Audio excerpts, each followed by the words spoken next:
söz səni heç pisləmərəm. Qorxma məndən, sənə bir pislik inan eyləmərəm.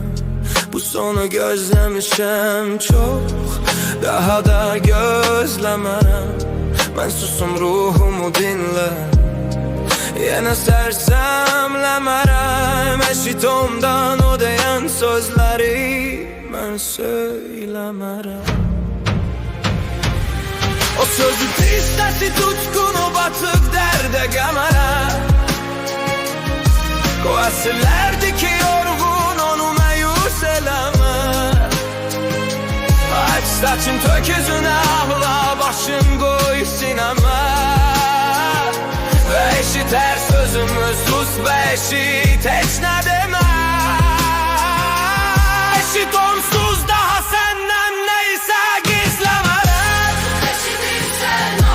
Eşidirsən